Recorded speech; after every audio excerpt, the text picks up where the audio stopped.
기도하겠습니다. 하나님 감사합니다. 이제 증인으로서의 생활, 그리스도인의 개처 생활 7과를 나갑니다. 주님 함께 하심으로 은혜 내리시고 귀한 가운데로 인도하여 주시옵소서. 우리가 그리스도의 증인으로서의 생활에 들어감으로 은혜 누리는 귀한 가운데 있게 하옵소서. 감사드리며 예수님 이름으로 기도했습니다. 아멘. 자, 암송 같이 하지요. 그리스도인의 생활 제목부터. 그리스도인의 생활, 요한복음 15장 5절.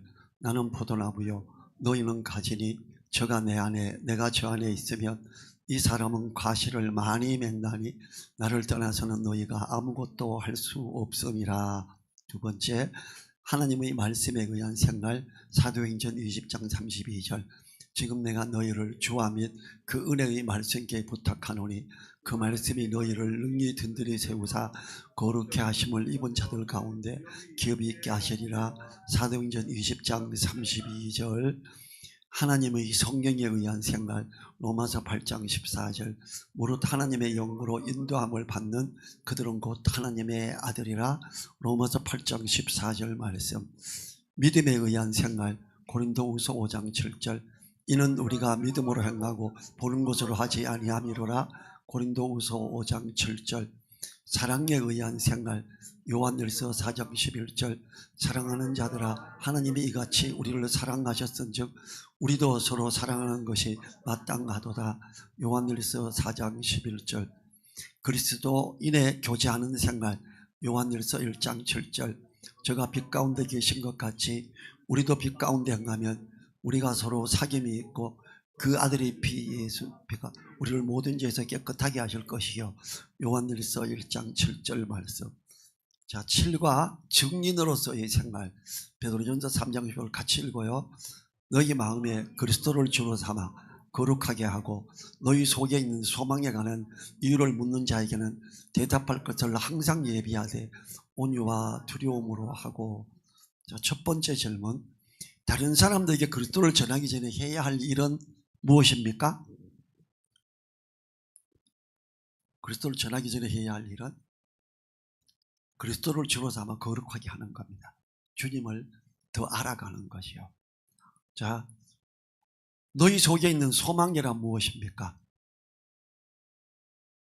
소망에 대한, 내 안에 살아계신 그리스도가 소망이지요. 인생의 모든 답이 들어있습니다. 세 번째, 무엇이 다른 사람들로 하여금 당신 속에 있는 소망에 관해서 당신에게 묻도록 합니까? 바로 빛되는 삶, 복음에 합당한 삶을 사는 모습을 볼 때 세상 사람들은 도대체 당신 속에 무엇이 들어있습니까? 라고 묻게 되죠. 도대체 왜 그래요? 이렇게. 그러면 우리는 이야기할 수 있는 근거를 삼습니다. 증거할 때 당신의 태도는 어떠해야 합니까? 첫째, 항상 예비하는 태도가 필요하죠. 준비해야 돼요. 예비하고. 둘째, 온유와 두려움으로 하는 태도가 필요합니다. 준비를 해야 돼요. 사람들이 너희 속에 있는 소망에 관해 묻는 자에게 대답할 걸 항상 예비해야 돼요. 그래서 5분 만에 대답을 끝낼까? 10분 만에, 20분 만에, 30분 만에, 1시간 안에 몇 주에 걸쳐서 일주일에 한 번씩 이렇게 다 정리를 해놔야 돼요. 너희 마음에 그리스도를 주로 삼아 거룩하게 하고 다른 사람을 그리스도께 인도하기 전에 당신은 무엇을 해야 합니까? 마태복음 4장 19절 같이 읽죠. 말씀하시되 나를 따라오너라 내가 너희로 사람을 낚는 어부가 되게라 하시니. 자, 우리는 먼저 주님을 따르는 제자의 삶을 살아야 합니다. 제자의 수준은 누가복음 9장 23절에 보면 같이 읽지요. 또 우리에게 이르시되 아무든지 나를 따라오려거든 자기를 부인하고 나마다 제 십자가를 지고 나를 쫓을 것이니라고 말씀합니다.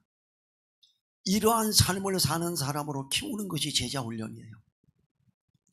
주님을 따라가려면 자기를 부인하고 자기가 알고 있던 세속적인 다른 방향들 이런 걸 부인하고 날마다 제 십자가를 지고 나를 쫓아라 이렇게 하는 거죠. 하나님은 바울을 그의 증인으로 택하셨는데 바울이 무슨 일을 하기를 원하셨습니까? 사도행전 22장 14, 15절 같이 읽어요.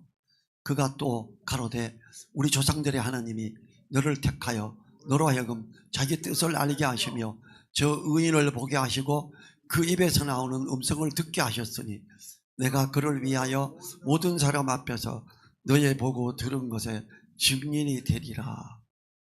이 바울이 무슨 일을 하기를 원하셨나 하면 하나님의 뜻을 알게 하신 것과 보게 하신 것과 들은 것에 대해 증인의 삶을 살기를 원하셨습니다. 우리를 택하신 이유도 증인의 삶을 살라고 택하신 것이므로 우리는 증인의 삶을 살아야 합니다. 증인은 변호사가 아닙니다. 우리는 변호할 필요는 없습니다. 내가 보고 들은 사실 그대로 말하는 것이 증인입니다. 그러므로 증인이 되는 것은 쉽습니다. 내가 주님을 보고 들은 사실만 있다면, 체험만 있다면 얼마든지 가능합니다. 그러기에 전도는 어려운 것이 아니라 쉽다는 개념을 가져야 합니다. 다른 거 정리가 필요한 게 아니라 주님 안에서 내가 아는 것만큼 그만큼 이야기하면 됩니다. 사람은 어떻게 그리스도가 자신의 생애의 주님이 되심을 인정하게 됩니까? 로마서 12장 1절 같이 읽지요. 그러므로 형제들아 내가 하나님의 모든 자비하심으로 너희를 권하노니 너희 몸을 하나님이 기뻐하시는 거룩한 산제사로 드리라. 이는 너희의 드릴 영적 예배니라. 우리는 그리스도가 우리 자신의 삶의 주인이 되심을 헌신을 통해 인정하게 되는 것입니다.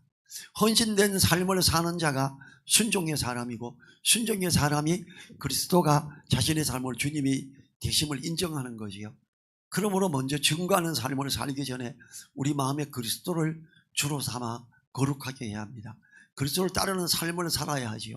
누가복음 6장 46절과 49절 같이 읽어보지요.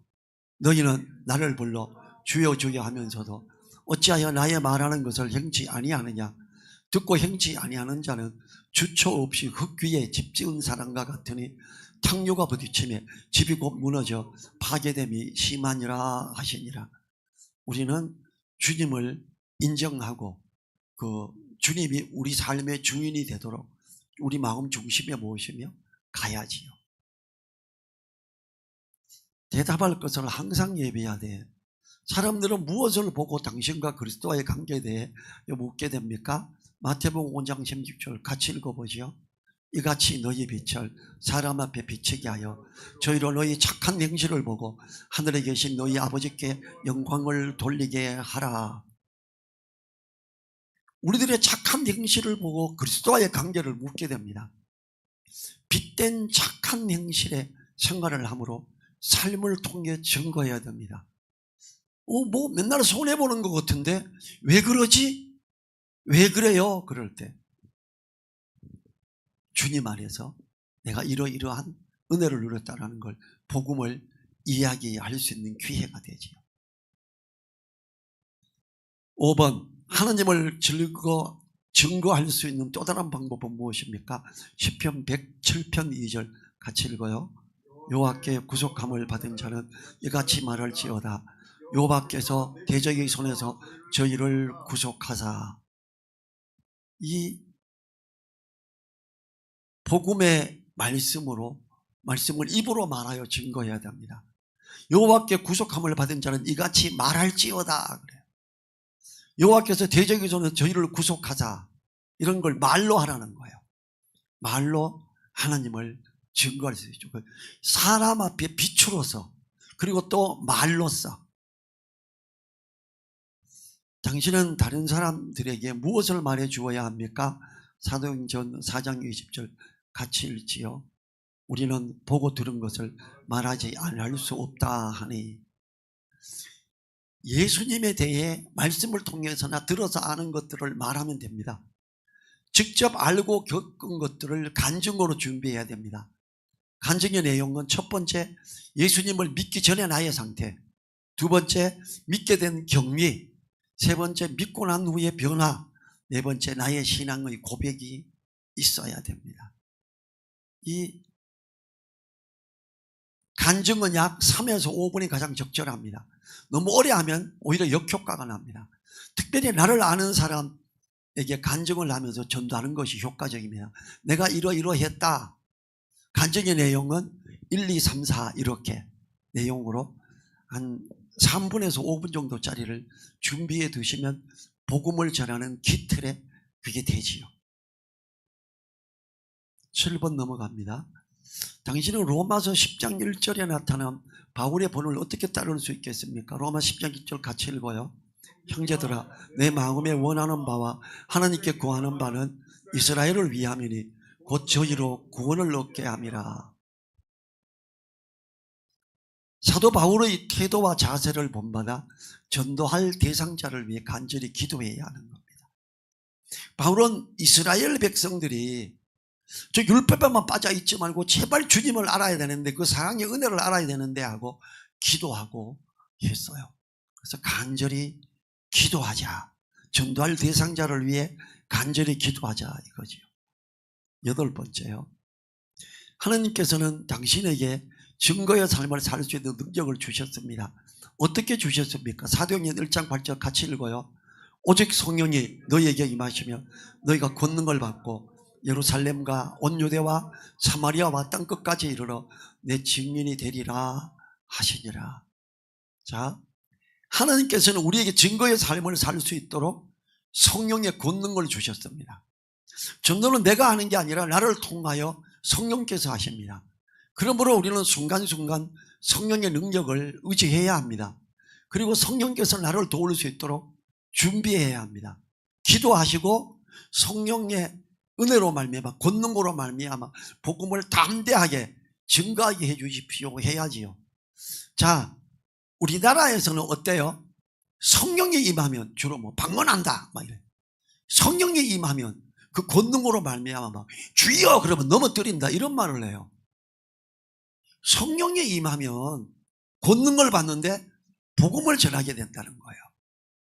성령 충만한 사람은 복음을 담대히 아주 정확하게 전할 수 있는 사람이 성령 충만한 사람의 특징입니다. 전도를 하고 싶은데 너무 자신이 없다. 기도하세요. 하나님, 내 속에 성령의 권능으로 말미암아 담대함과 확실한 복음의 증거를 하게 해 주십시오. 기도하십시오. 그럼 충분히 하게 해 주십니다. 저 예수님 믿고 곧바로 복음을 증거하기 시작했어요. 뭐 많이 아는 거 없었어요. 그렇지만 기도하고 준비하고 나갈 때 사람들이 놀랍다 그랬어요. 이야, 대단하다.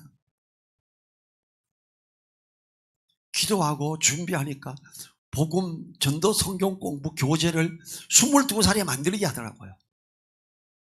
그걸 다 정리해서 우리 집사람이 그 증인이에요. 저인데 배웠거든요. 제 22살에 우리 집사람은 21살에 회사에서 30명에서 50명이 앉아가 22살 난 내가 50대 어른까지 앉혀놓고 가르쳤어요. 22살 애잖아요. 성령의 권능을 받고 감사함으로 기도하고 준비할 때 막 펼쳐지게 쓰게 하는 거예요. 교재를 직접 만들었다니까요. 너무 감사하지요. 기도하시면 됩니다. 성령의 권능으로 복음 전하는 자 되게 도와주십시오. 간절히 기도해야 됩니다. 온유와 두려움으로 하고 디모데후서 2장 24, 25절을 읽으십시오. 같이 읽어보지요. 마땅히 주의 종은 다투지 아니하고 모든 사람을 대하여 온유하며 가르치기를 잘하며 참으며 거역하는 자를 온유함으로 징계할지니 혹 하나님이 저희에게 회개함을 주사 진리를 알게 하실까 하며. 자, 불신자들과 효과적으로 대화를 위해 피해야 할 일은 무엇입니까? 말다툼 하지 말아야 돼요. 말다툼을 해서 이겨봤자 그 사람은 예수님을 믿지 않습니다. 기분 나쁘고 속상하기 때문입니다. 두 번째가 변론입니다. 변론하다 보면 상대방의 말에 계속 휘말려 들어갑니다. 그러다 보면 본질을 놓치고야만 합니다. 복음 전하는데 가장 방해가 되는 게 변론입니다. 불신자들과 효과적으로 대화를 위해 해야 할 일은 무엇입니까? 온유. 온유하다는 것은 부드럽고 친절하고 예의가 있는 것이지요. 그래야 호감이 가고 마음을 열립니다. 그리고 잘 가르치기. 성경 구조를 그대로 알려주는 것이 잘 가르치는 것입니다. 그러므로 성경 구조를 암송하면 성령께서 수시로 사용하십니다. 성령의 역사 중에 하나가 뭐지요? 주의 말씀을 생각하며이죠. 생각나게 하며. 암송을 하고 마음에 둘 때 필요한 말씀을 생각나게 해줍니다. 세 번째로 참으며 인내가 필요하지요. 네 번째로 거역하는 자를 온유함으로 징계해야 함. 배척하는 자를 사랑의 마음으로 징계해야 됩니다. 배척하는 자는 이렇게 조용히 정리해야 되죠. 10번 넘어갑니다. 당신의 말은 어떠해야 합니까? 골로새서 4장 5절 6절 같이 읽어요. 외인을 향하여서는 지혜로 행하여 세월을 아끼라. 너희 말을 항상 은혜 가운데 소금으로 고르게 함같이 하라. 그리하면 각 사람에게 마땅히 대답할 것을 알리라. 자, 세 번역 읽어봐요. 외부 사람들에게는 지혜롭게 대하고 때를 선용하십시오. 여러분은 언제나 소금으로 맛을 내는 것과 같이 은혜가 넘치는 말을 하십시오. 여러분은 묻는 이들에게 적절한 대답을 할 줄 알아야 합니다. 정말 중요하죠? 우리 말이 그래야 돼요. 지혜로 세월을 아껴야 됩니다. 복음에서 벗어난 이야기들에서는 지혜롭게 복음으로 돌아와야 합니다. 그 부분 잠깐만요. 그 부분은 다음번에 대화하지요. 지금은 요 복음의 요 관련으로 다시 돌아오겠습니다. 이렇게 하면서 미안합니다. 이렇게. 두 번째로 은혜 가운데 소금으로 고르게 해야 합니다. 소금으로 맛을 내는 것 같이 은혜로운 말들로 대답해야 됩니다. 질문에는 복음만 해서 적절한 대답을 할 줄 알도록 준비해야 됩니다. 소금으로 고르게 한다. 소금을 많이 치면 짜서 못 먹죠. 너무 안 하면 싱거워서 맛이 없죠. 말씀을 적절히 표현하면서 너무 말씀만 읽어대면 또 뭔지도 몰라요. 짜서 음식을 못 먹는 것 같이 됩니다. 그래서 우리는 소금으로 맛을 내는 것과 같이 은혜로 고르게 함 같이, 그래서 각 사람이 대답할 것을 알도록 해야 돼요. 11번, 당신이 간절히 기도해야 하는 중요한 두 가지는 무엇입니까? 에베소서 6장 19절 같이 읽어요. 또 나를 위하여 구할 것은 내게 말씀을 주사 나로 입을 벌려 복음의 비밀을 담대히 알리게 하옵소서 할 것이니. 복음을 전하는데 간절히 기도해야 될 게 이런 거라는 거죠. 여러분, 사도 바울이 얼마나 잘 가르쳐요. 근데 사도 바울이 뭐라 그래요? 나를 위해 구할 것은 내게 말씀을 주사 입을 벌려 복음의 비밀을 담대히 알리게 하옵소서. 바울처럼 담대한 사람이 어디 있었어요? 그런데 기도해 달래요. 자, 복음 전할 말씀을 주시기를 기도해야 됩니다. 복음 전할 말씀을 위해 기도하며 복음에 대답할 것을 준비해야지요. 두 번째로, 복음을 담대히 전하게 해달라고 기도해야 됩니다.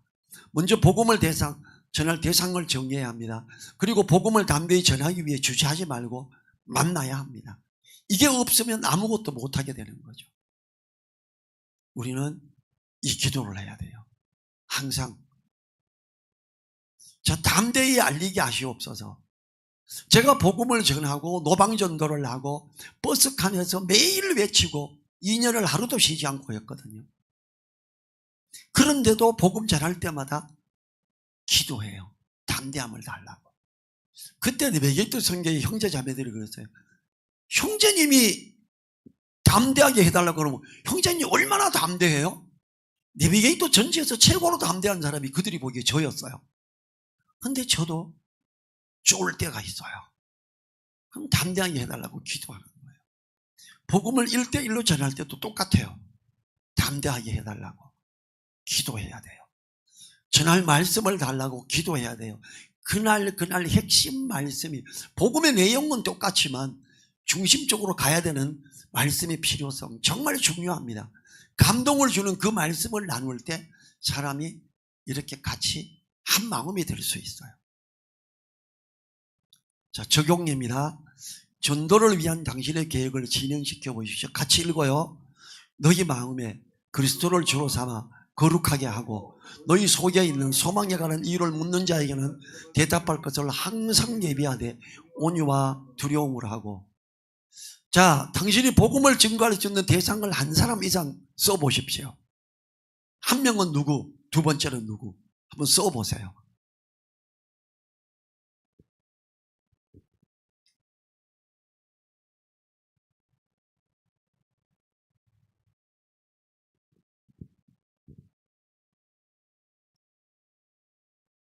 자, 그 써진 이름의 사람을 향해서 복음을 전하기 위해 어떤 계획을 세우겠습니까?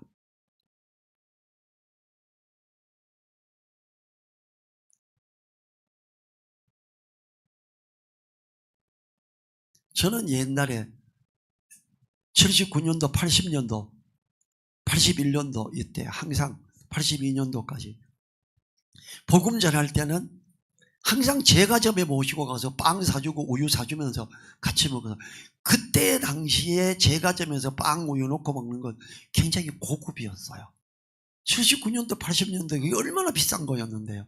식사하고 차원이 달랐어요. 그래서 가고 사람들이 거의 없어요.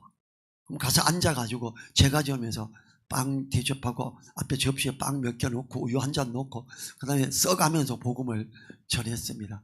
그래서 사실 돈이 많이 들었어요. 그리고 월급 타서 복음 전하는데 거의 다 썼어요. 그리고 시간이 지나면서 내가 만약에 이 빵 사고 우유 사고 복음 전하는데 안 쓰고 남아가 저축을 한다면 하나님 앞에 죄 짓는 거다. 저 결혼할 때까지 저축을 안 했어요. 복음 전하는데 다 썼어요. 저 결혼할 때 20만 원밖에 없었어요. 20만 원 가지고 사는 집도 못 구해요. 그랬더니 제 위에 형님이 100만 원 주시더라고요. 85년도에 100만 원 가지고 경기도 광주에서 단칸방 전세 100만 원이면 얻었어요. 그래서 얻고 살기 시작하고 지금은 20만 원밖에 없는데 지금은 제 재산이 거의 한 20억이 되게 해주셨어요. 얼마나 감사해요. 복음 증거할 수 있는 대상을 한 사람 이상 들어보고, 요즘에는 뭐 맛집, 카페, 뭐 대화 잘할 수 있는 데 있잖아요. 좀 비싼 집 가면 둘이만, 셋이만 들어가서 문 닫고 식사 시켜놓고 다 앉아 먹으면 대화할 수 있잖아요. 그러면 그런 계획을 세울 수 있죠. 이번에는 어디 유명한 식사집에 가서 1인당 한 막 2, 3만 원, 3, 4만 원짜리 한 2명, 3명 앉아 먹으면서 하자. 4만 원짜리 셋이면 12만 원이네요. 그리고 기도하고 거기에서 식사 대접하고 맛있는 거 비싼 거 대접하면 상대편도 고마운 마음에 열리잖아요. 복음을 이야기할 수 있다면. 만약에 그걸 한 달에 한 10번 한다면 월급 탄 거 거의 다 들어갈 수도 있지요. 하나님이 얼마나 기뻐하시겠어요? 공급해 주십니다. 그러면 월급을 올려주더라고요. 제가 그렇게 하니까 월급을 2배로 올려주는 거예요. 야, 입사 동기보다 2배 많았어요. 복음 잘하는데 자꾸 쓰니까. 그러니까 인정도 받고 능력이 있다고 인정받고 대단해지고, 그러면서 우리나라 최고의 기술자라고 존중받으면서 기업은행 본점으로 스카웃돼 갔던 거죠. 이게 복음을 위해서 계획하고 담대히 나갈 때 하나님은 우리에게 은혜를 누리게 하십니다. 정말 놀라운 은혜를 누리게 하십니다. 자, 이제 이를 위해 계획을 세우시고 했는데 우리가 1분간 이 쓴 사람과 계획을 위해서 기도하시지요. 각자 기도하시기 바랍니다.